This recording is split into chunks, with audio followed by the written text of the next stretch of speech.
जी नाज़रीन, असां अॼु मौजूद आहियूं सकर नेशनल प्रेस क्लब में, जिथे ॻोठ बलू खान जमाली जो रवासी आयो आहे।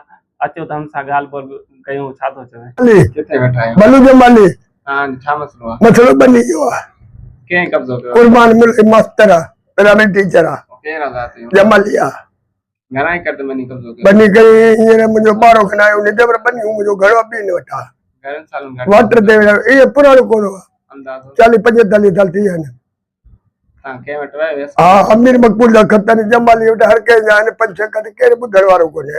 तंहिं महिल कोर्ट में कयुमि, उन खां पोइ SP ॻाल्हि कराए त लिखी ॾिनी।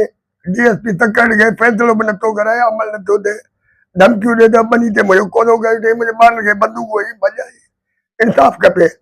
सदर पाकिस्तान खे अपील थो कयां। हा, हर किथे वेंदो आहे, कोर्ट में कयुमि सिविल, मुंहिंजा सनवायूं लेटर मथे बीहारो मोकिलियुमि।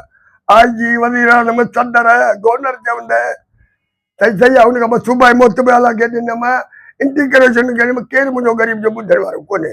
मूंखे खपे इंसाफ़, मूंखे हक़ मिले पंहिंजो, ख़ुदा नाले सदर पाकिस्तान आसमंदारी खे अपील थो कयां, मूंखे पंहिंजो हक़ ॾे।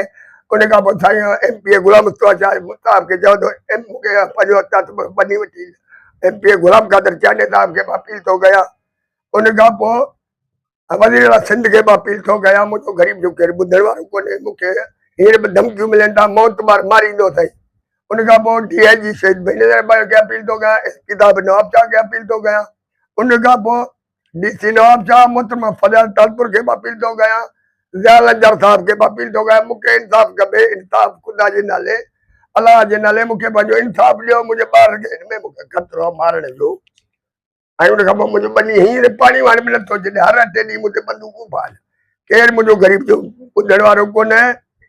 उन खां पोइ फ़ैसिले डॉक्टर अली खां पोइ मूं अर्ज़ु कयो DC नवाब शाह शहीद बेनज़ीराबाद निज़ाम साहब मूंखे लिखी ॾिनो, SDM लिखी ॾिनो, मुख़्तियार कारजे, केरु आहे त ॿुधण वारो कोन्हे। उन खां पोइ तपेदार वठी वेंदा, उहो बि नथो निकिरे। दरखास्तूं मुंहिंजा कोर्ट में बि आया आहिनि, हींअर ॿुधा निकिरनि था। हींअर मूंखे कुबर घुरायो मुश्ताक अॼु 12 बजे।